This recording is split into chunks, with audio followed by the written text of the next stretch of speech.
వేదిక మీద ఉన్న పెద్దలందరికీ కూడా పేరు పేరున వందనాలు. ఎమర్జెన్సీ విధించిన రోజుల్లో ఉస్మానియా యూనివర్సిటీలో తరచూ చర్చలు జరుగుతుంది.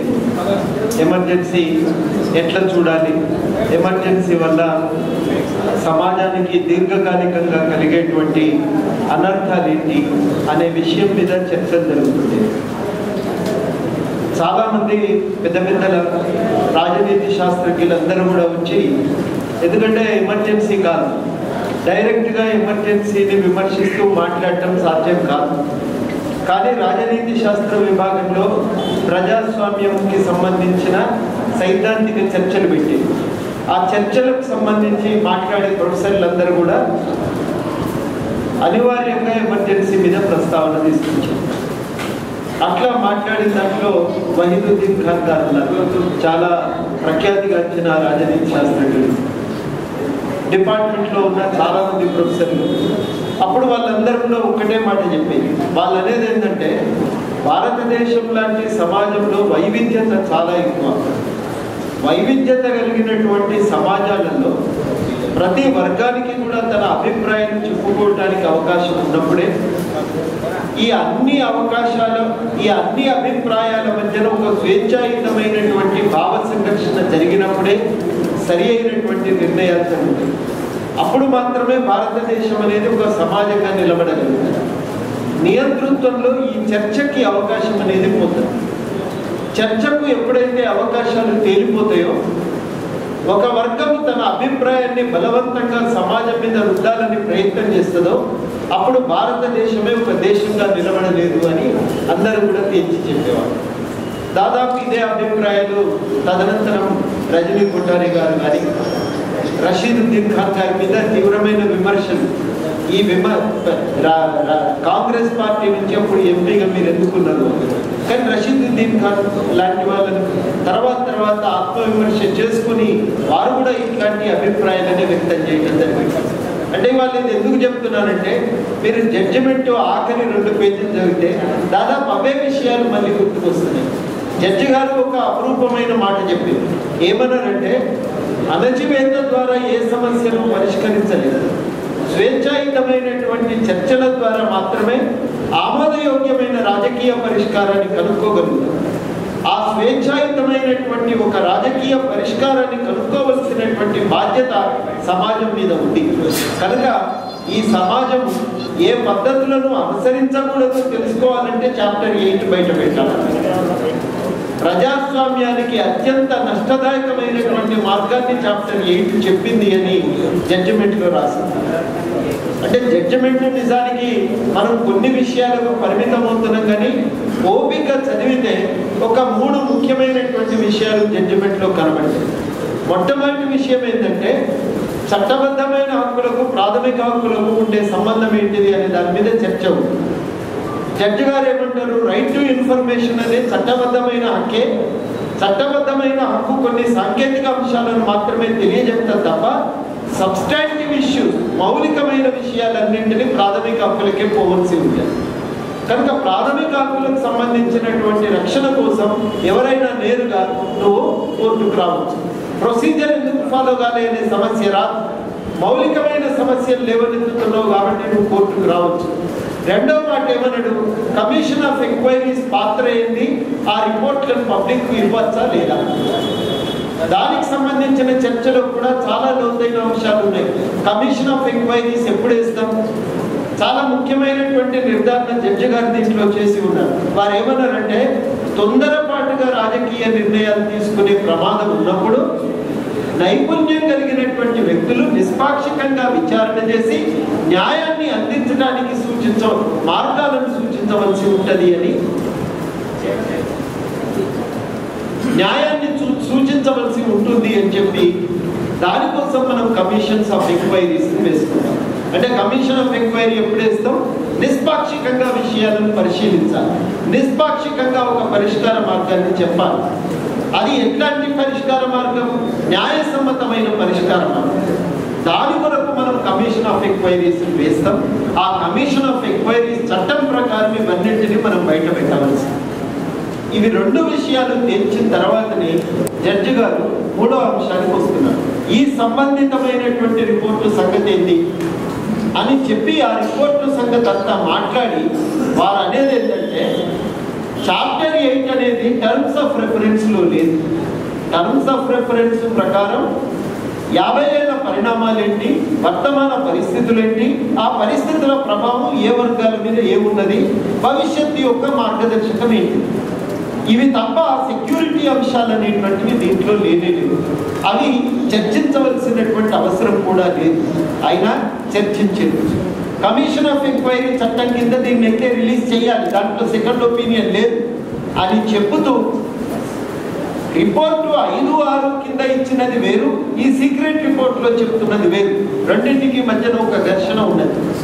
5-6 ఆప్షన్స్ ప్రకారం తెలంగాణ ఏర్పాటు చేయాలంటున్నారు, లేదా రీజనల్ కమిటీ అంటున్నారు. ఎందుకంటే తెలంగాణ ఏర్పాటు డిమాండ్ న్యాయసమ్మతమైనది కాబట్టి రీజనల్ కమిటీ అంటున్నారు.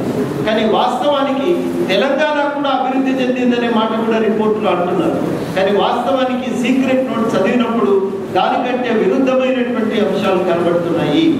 మరి విరుద్ధమైన అంశాలు కనబడుతున్నప్పుడు మరి దీన్ని చర్చించే ఒక నిర్ణయం తీసుకోవాల్సిన అవసరం ఉన్నప్పుడు మరి రిపోర్టు బయటికి రావాలి కదా అనే మాట నిర్ధారించుకొని ఆ రిపోర్టును బయటికి పెట్టవలసిందేనని నిర్ణయించుకున్న తర్వాత జడ్జి గారు ఆఖరికి ఇంకొక మాట ఏమంటారంటే ఇంతకీ ఈ రిపోర్టులో ఏముంది అని చర్చించి వారు అప్పుడు ఏమనంటారు, ఒకటి అసలు బయట చెప్తున్న దానికి అంటే రిపోర్టు మొత్తంగా కూడా తెలంగాణ కూడా అభివృద్ధి చెందింది అనే దానికి ఈ రిపోర్ట్లో ఇస్తున్న దానికి ఒక వైరుధ్యం.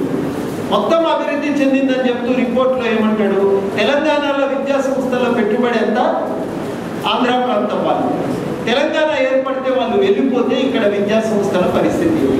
రెండో మాట, ఇక్కడ ఉన్నటువంటి అనేకమైన కంపెనీల్లో కానీ ఖనిజ బొగ్గు గనుల్లో కానీ ఇతర గనుల్లో కానీ పనిచేసేటువంటి కీలకమైన సాంకేతిక నిపుణులందరూ కూడా ఆంధ్ర ప్రాంతం వాళ్ళు. తెలంగాణ కనుక ఏర్పడితే వీళ్ళందరూ వెనుకకు పోతే అప్పుడు ఈ తెలంగాణలో అభివృద్ధి అనేది పూర్తిగా కుంటుపడే అవకాశం ఉంది. మరి అది వాస్తవమైతే మెయిన్ రిపోర్ట్లో ఎందుకు రాయాలి కదా. మెయిన్ రిపోర్ట్లోనేమో అంతా న్యాయమే, అన్యాయం లేనే లేదు అని, ఈ రిపోర్ట్లో మాత్రం వాళ్ళదే పెత్తనం. ఆ పెత్తనం పోతే ఏం కావాలి తెలంగాణ అంటే ఏందన్నట్టు బ్రిటిష్ వాడు చెప్పినట్టు మా వల్లనే భారతదేశం, మేము లేకపోతే లేనే లేదు. అది ఎట్లా ఉంటుందంటే లైన్కు నేను అడ్డంగా చేయబడితే నా నీడ పడ్డా, నేను లేకపోతే నా నీడే లేదు కదా. తెలంగాణ నీడ ఆంధ్ర వాస్తవం. ఆ వాస్తవం అనేది ఉన్నది కాబట్టి తెలంగాణ ఇట్లా ఉన్నది. అది లేకపోతే నువ్వు లేవు. దానివల్లనే నువ్వు నీ అర్థము దాని నుంచే సంక్రమిస్తున్నది, నీ అభివృద్ధి దానివల్లనే సాధ్యమవుతున్నది. అంటే ఒక రకంగా తెలంగాణ ప్రజలు చేస్తున్న ఆరోపణలన్నీ వాస్తవం అని తేల్చి చెప్తూ విరుద్ధమైనటువంటి విషయాలు ఇంకో చోట ఎందుకు చెబుతున్నారు అనేది జడ్జి గారు మరి ఇవి కూడా ప్రజలకు తెలియాలి కదా అని అక్కడ ఒక నిర్ధారణ చేయటమే కాక ఇంకొక మాట కూడా దీని నుంచి వాళ్ళు ఒక నిర్ధారణకి ఏమొస్తున్నారంటే వాళ్ళు లేకపోతే తెలంగాణ అభివృద్ధి కుంటుపడుతుంది. నీకు కరెంటు రాకపోతే చిన్న రైతులందరూ కూడా తీవ్రమైన మనస్తాపానికి గురైనారు. తెలంగాణ అల్లకల్లోల పరిస్థితులు తలెత్తుతాయి. వీళ్ళందరూ ఏమవుతారో మనకు తెలియదు. ఈ అల్లకల్లోల పరిస్థితులు తెలంగాణలో మత ఘర్షణలకు కూడా దారి తీయవచ్చు. అంటే నిర్ధారణ ఎక్కడి దాకా పోయింది అంటే తెలంగాణ ఆంధ్ర పెత్తనం ఉన్నది కాబట్టి ఇంట్లో ఉన్నారు. ఆ పెత్తనమే కూలిపోతే మీరు ఏమవుతారు, మీ బతికేంది, మీ పరిస్థితి ఏంటి, మీరు ఎట్లా ఆగమైపోతారు అనేది నివేదికలు తేల్చి చెప్తున్నారు. కాబట్టి వాళ్ళు ఏమంటారు, తెలంగాణలో ఇవన్నీ ఘర్షణలకు అవకాశం అనేది ఏర్పడుతుంది. కాబట్టి ఈ నివేదికను తక్షణం దీన్ని పబ్లిక్ పెట్టాలి, బహిరంగపరచాలి అనేది వారు సూచన చేస్తారు. నిజానికి ఇవన్నీ వాస్తవం కాదు. వారికి జహీర్ గారికి బాగా తెలుసు.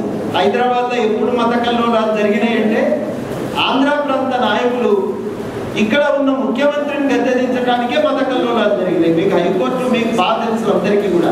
మేము ఊక చూసేది ముఖ్యమంత్రి పీఠం కోసం ఇక్కడ తొలి మొదలవుతుందంటేనే పాత బస్తీ చెప్పేది ఎట్లో కనబడుతున్నది సార్ పరిస్థితి, అక్కడ అందరూ ఉపయోగించే పదం ఎట్లో కనబడుతున్నది సార్ పరిస్థితి, రేపో మాపో ఏదన్నా కావచ్చు, ఏదో చిన్న సైకిల్ దగ్గర అయితే ఆడికి వెళ్ళి మత ఘర్షణ. అవి ఎప్పుడు ఆగిపోతాయి, ముఖ్యమంత్రి మారంగానే ఆగిపోతుంది. స్విచ్ ఆపంగానే లైట్లు రైళ్లు బంద్ అయినట్టు అవి ఆగిపోతాయి. ఈ వాస్తవాన్ని ఎక్కడ కూడా రాయదు. నిజానికి మత కల్లోలాలకి తెలంగాణలో ఉండేటువంటి ఆర్థిక దుస్థితి కారణమైతే ఇవి జరగకపోవు. మత కల్లోలాలకు కారణము రాజకీయ ఘర్షణలు అనేది అందరికీ తెలిసిన వాస్తవం. ఆ వాస్తవాన్ని మరుగున పెట్టి మత కల్లోలాల మీద చర్చించడం అనేది అత్యంత అన్యాయమైనటువంటి పాశవికమైన విషయం. సరే, మిగతా అయితే మీ అందరికీ తెలుసు, పొలిటికల్ మేనేజ్మెంట్, మీడియా మేనేజ్మెంట్, తర్వాత మొత్తంగా కూడా ఇక్కడ ఉండేటువంటి విద్యార్థులను మనం ఎట్లా అణచాలి అని. అంతిమంగా జడ్జి గారు చెప్పేది ఏంటంటే, రాజకీయ సమాజంలో ఈ అణచివేత అనేది పరిష్కారాన్ని ఇవ్వలేదు. పరిష్కారం అనేది చర్చల ద్వారా రావాల్సిందే, ప్రజాస్వామిక పద్ధతుల్లో రావాల్సిందే తప్ప ఇంకొక మార్గం లేదు. డెలిబరేటివ్ డెమోక్రసీ అని వాళ్ళు రేపు విపరీతంగా ఉపయోగిస్తున్నాం. అంటే చర్చలకి మనం ఎంత అవకాశాలను కల్పించగలిగితే ప్రజాస్వామ్యం అంత పటిష్టంగా ఉంటుంది. సమాజం ఎదుర్కొంటున్న సమస్యలను గుర్తించి చర్చించి పరిష్కారాలను వెతకాలి తప్ప అణచివేత మార్గం కాదంటూ అక్కడ ఈ మధ్యన జరిగినటువంటి ఈజిప్టులో, ఇతర దేశాల్లో జరిగిన తిరుగుబాట్ల గురించి కూడా ప్రస్తావన చేయటం జరిగింది. ఇది ప్రజాస్వామ్య సమాజాలు ఏం చేయకూడదో తెలుసుకోవాలంటే ఈ నివేదిక చదవాలని చెప్పి వారు తేల్చి చెప్పడం జరిగింది. అనేకమైన ఉదంతాలను ఇస్తూ ప్రజాస్వామ్యంలో అణచివేత ఎట్లా అన్యాయం అనేటువంటి మాట కూడా నిజంగా కూడా వారు చెప్పేది ఏంటంటే, ఏ ఉద్దేశంతో కమిషన్ ఆఫ్ ఎంక్వైరీస్ చట్టాన్ని కమిషన్స్ ఆఫ్ ఎంక్వైరీస్ వేసుకుంటామో ఆ ఉద్దేశాలకు విరుద్ధంగా ఇక్కడ జరిగింది. మామూలుగానైతే రాజకీయ నాయకులు రాగద్వేషాలకు లోనవుతారనుకున్నాం, కానీ కమిషన్ కూడా దానికి అతీతంగా లేదు అనేటువంటి మాట. అంటే పెద్ద ఎత్తున ఒక రకంగా ఈ కమిషన్ పనితీరును అభిశంసించారు. ఈ ఆఖరి 2 మాటలు చెప్పి నేను ముగిస్తా. మొట్టమొదటి విషయం ఏంటంటే, ఏ కమిషన్ అయినా ఒక ప్రజాస్వామిక దేశంలో 2ంటికి లోబడి పనిచేయాలి. మొదటిది భారత రాజ్యాంగంలోని మౌలికమైనటువంటి విలువలు. ఆ విలువలకు విరుద్ధంగా ఎవ్వరూ కూడా పోవడానికి వీల్లేదు. ముఖ్యంగా ఆదేశిక సూత్రాలు, ప్రాథమిక హక్కులు. అలా ఏం రాసిందో దాని ప్రకారం నువ్వు పనిచేయాలి. అలా ఏం రాసింది? భారత రాజ్యాంగం ప్రకారం అన్ని వ్యవస్థలు కూడా న్యాయాన్ని అందించే విధంగా పునర్వ్యవస్థీకరించాలి. అది భారత ఆదేశిక సూత్రాల ప్రకారం బాధ్యత. ప్రాథమిక హక్కుల ప్రకారం స్వేచ్ఛను ఇనుమడింపజేసేట్టుగా ఉండాలి. అవి ఉండేటట్టుగా నువ్వు వ్యవస్థలను నిర్మించాలి తప్ప అందుకు భిన్నమైన ఏ లక్ష్యాన్ని కూడా మనం అంగీకరించడానికి వీలు. ఇవాళ కమిషన్ను మనం ఎందుకు అభిశంసిస్తున్నామంటే ఆ విలువలకు వ్యతిరేకంగా పోయి అక్కడే జడ్జి గారే ఈ మాట తేల్చి చెప్తున్నారు. ఈ మౌలికమైన ప్రజాస్వామిక విలువలకు వ్యతిరేకంగా పోయి. ఇవాళ రెండోది నేను చెప్పదలుచుకుంది ఏంటంటే, సరే కమిషన్ ఆఫ్ ఈ చాప్టర్ 8 ఒకటే తెలంగాణలో అమలవుతున్నది అనేది మనం ముందు నుంచి చెప్తున్నాం. ఇంతకుముందు కిషోర్ బాగా చెప్పిండు ఎట్లెట్లా వాళ్ళని పట్టుకపోయింది అని. మనం గాంధీనగర్ పోలీస్ స్టేషన్లకు నిజంగా కూడా అంటే లీగల్ ప్రాసెస్ ఎట్లా స్కటిల్ అవుతుంది అనేది చెప్పదలుచుకున్నాను నేను. గాంధీనగర్ పోలీసులకు మనోళ్ళు ప్రజాసత్తా తరఫున ఒక రైట్ టు ఇన్ఫర్మేషన్ కింద అప్లై చేస్తే అక్కడ వేల మంది వచ్చిందండి ట్యాంక్ బండ మీదకి. రాముడెవడు రాకాసుడెవడు మాకేమెక్క ఇంతవరకు మేము గుర్తించలేదండి. మరి గుర్తించకపోతే అరెస్ట్ ఎట్లయితే? గుర్తించకపోతే ఒక కన్నవీరన్ గారు మాతో అనేది గుర్తు తెలియని తీవ్రవాది. గుర్తు తెలియని తీవ్రవాది ఎవడో ఎట్లా తెలుస్తుంది? ముఖం మీద అయితే రాసి ఉండదు కదా. ముఖం మీద రాసి ఉండదు ఫలానా ఊరైనా ఫలానా ఆయన అంటే ఫలానా సాంబశివుడు అంటే ఆ సాంబశివుడి చరిత్ర ఏంటంటే తెలుస్తుంది. కానీ గుర్తించని వ్యక్తి తీవ్రవాది ఎట్లయితే అవటానికి వీల్లేదు. మంచివాడో చెడ్డోడో తెలియదు, ఎవరో ఒక మంచివాడు ఉన్నాడు ఆడ అని అంటాం, అంతే కదా. పేరు తెలిస్తే ఊరు తెలిస్తే వాడు మంచివాడా చెడ్డోడా అనేది తెలుస్తుంది. నువ్వు గుర్తించినప్పుడు ఫలానా వాడు నేరస్తుడు ఎట్లా? మన ప్రశ్న నిజంగా లీగల్ ప్రాసెస్ ఎట్లా వైలేట్ అవుతారు అనే దాని కింద కేసులు ఎవరిని పెట్టిండ్రు అంటే అక్కడ ఎవరో నిజానికి దొరకాలి, కేసు చూపించాలి, అది పోవాలి. దానికోసం వాళ్ళు అరెస్టులు చూపిస్తే ఎక్కడెక్కడ నిజంగా వాళ్ళు చట్టాలను ఉల్లంఘించిండ్రో మనోళ్ళు కంప్లైంట్ ఇచ్చారు. కోర్టుల కంప్లైంట్ ఏమేసిండ్రు? ఇప్పుడు కిషోర్ను కొట్టింది కంప్లైంట్, దాని మీద చర్యలేదు. రాజేష్ గౌడ్ అనేటువంటి విద్యార్థి నన్ను అనవసరంగా అరెస్టు చేసిందని బాధపడి మదనపడి ఆయన బయటికి రాగానే సూసైడ్ చేసుకున్నాడు. కంప్లైంట్ ఉంది, ఇంతవరకు అరెస్టు లేదు. మనం ఆయనను కూడా ఆయన ఆత్మహత్య కారకులైన వాళ్ళని కూడా తీసుకొచ్చి గాంధీనగర్ పోలీస్ స్టేషన్లో కుట్టమని వంటలేదు. ఇట్లా ఈయన కిషోర్ను కొట్టినట్టు ఆయనను కూడా కొట్టాలని వంటలేదు. ఆయన విషయంలో చట్ట ప్రకారంగానే వ్యవహరించాలని అడుగుతున్నాం. కనీసం కేసు పెట్టాలి, వాళ్ళను డ్యూటీల నుంచి పక్కన పెట్టి వాళ్ళ మీద విచారణ జరపాలి అని చెప్పి అడుగుతున్నాం. ఇంతవరకు చర్యలు. మూడోది ఏమంటున్నాం, మొత్తము ట్యాంకు పెట్ట కాదు హైదరాబాద్ మీ కబ్జాలో ఉండగా ఘటనలు జరిగితే మీరు కూడా బాధ్యులే కదా, ఈ బాధ్యత సంగతి ఏంటి అని కూడా అడుగుతున్నాం. దానిపైన ఇంతవరకు కూడా ఎక్కడ కూడా కేసు లేదు. 600 మంది ఇంతకుముందు కిషోర్ అన్నట్టు విద్యార్థులు యువకులు ఆత్మహత్య చేసుకుంటే ఆ బలిదానాల కారకులైన వాళ్ళ మీద కేసు పెట్టమని మనం అడిగితే ఇంతవరకు కూడా కేసు లేదు. ఇది కూడా మనం సీరియస్ గా అడుగుతున్నాము, అడగవలసిన విషయమే. ఇంకా నన్ను అడిగితే ఇది కూడా ఇంకా సీరియస్ గా చట్టపరంగా కూడా న్యాయపరంగా కూడా పోరాడవలసినటువంటి విషయం. అంటే చట్టము ఒక్కొక్క దగ్గర ఒక్కొక్క రకంగా పనిచేస్తుంది. మౌలిక సూత్రాలకు విరుద్ధం ఇది. నా విషయం అయితే ఒక తీరు, నీ విషయం అయితే ఇంకొక తీరు. అంటే నా ప్రయోజనాలకు ఇలా రాసినట్టు నా విద్యా సంస్థల ప్రయోజనాలకి, నా ఉద్యోగ ప్రయోజనాలకి, నా పెట్టుబడి ప్రయోజనాలకు నష్టం జరుగుతుంది కాబట్టి నువ్వు కొట్టొచ్చు. అంటే దేనికి కొట్టచ్చు? పెట్టుబడి రక్షణ కోసం కొట్టచ్చు. కానీ రాజ్యాంగము ప్రజాస్వామ్యం ఏం చెప్తున్నది? చట్టం ప్రకారం మనుషులందరూ సమానమే, ఒకే మనిషికి ఒకే విలువ. అంబేద్కర్ అన్నట్టు ఒక మనిషికి ఒకే విలువ, అందరు మనుషులకు సమానమైన విలువ అనేది ఉండాలి. ఆ సమానమైన విలువను పాటించని దాన్నే మనం వివక్ష అని. నిజానికి ఇవాళ తెలంగాణ చేస్తున్న పోరాటం యొక్క సారాంశం కూడా ఈ వివక్షకు వ్యతిరేకంగా చేస్తున్నటువంటి పోరాటం. ఆ పోరాటమే ఇవాళ నిజానికి మనం ఏది అన్యాయం అంటున్నామో ఆ అన్యాయం ఈ జడ్జిమెంట్ లో మనకు కనబడుతుంది. ఆ అన్యాయం ఈ జడ్జిమెంట్ లో కనబడుతుంది. ఆ అన్యాయాన్ని మనం నిరంతరం ప్రశ్నిస్తున్నాం. ఆఖరి విషయం ఏంటంటే, ఇంతటి అన్యాయమైనటువంటి ఒక తీర్పును బయట పెట్టండి అంటే ఇప్పటి వరకు ఇంకా గవర్నమెంట్ బయట పెట్టలేదు. నిన్న రావాలి రిపోర్ట్. వాస్తవానికి ఈ మీటింగ్ ఇంకా ఉధృతంగా జరిగి ఉండేది. అవన్నీ ఇంకా ఏమేమి రహస్యాలు ఉన్నాయో అవన్నీ చూస్తే మనకి ఇంకేం అభిప్రాయం కలుగుతుండేనో ఆ రహస్యాన్ని ఇంతవరకు బయట పెట్టలేదు. ఒకవేళ నిజంగా కనుక వాళ్ళు కోర్టుకు పోదలుచుకున్నారు అని అంటే తెలంగాణను అణిచివేసే ఆలోచనతోనే సుప్రీంకోర్టుకు పోతున్నారని చెప్పి మనము నిర్ణయించుకోవలసి ఉంటుంది. ఆ నిర్ణయాన్ని మనం ప్రశ్నించవలసి ఉంటుంది. ఆ నిర్ణయాన్ని మనం ప్రశ్నించవలసి ఉంటుంది. మీరు రావట్లేదు, బయటికి రిపోర్టును తేవట్లేదు అంటేనే మీ మనసులో ఏదో చెడు ఆలోచన ఉన్నదని మాకు అర్థమవుతున్నది. ఆ చెడు ఆలోచన ఏంటంటే, అణిచాలే, మా ప్రయోజనాలను కాపాడుకోవాలి, పెట్టుబడిని కాపాడుకోవాలి, కాలేజీని కాపాడుకోవాలి, ఉద్యోగాన్ని కాపాడుకోవాలి, దానికోసం నువ్వు ఆ పరిశ్రమలను కాపాడుకోవాలి, దానికోసం నువ్వు ఒక అణచివేతకు దిగాలని నిర్ణయించుకోవటమే అన్యాయమైనటువంటి విషయం. ఆ అన్యాయాన్ని అమలు చేయడం కోసం కోర్టుకు పోవటం ఇంకా పెద్ద అన్యాయం. కాబట్టి ఈ రిపోర్టును విడుదల చేయకపోవటం తీవ్రమైనటువంటి అన్యాయమే. ఆ అన్యాయాన్ని మనం ప్రశ్నించాలి. మరి ఇంతవరకు రిపోర్టు విడుదల కాలేదు అంటే మరేమన్నా సుప్రీంకోర్టు పోతున్నారా? పోతే ఎట్లా పోతారు?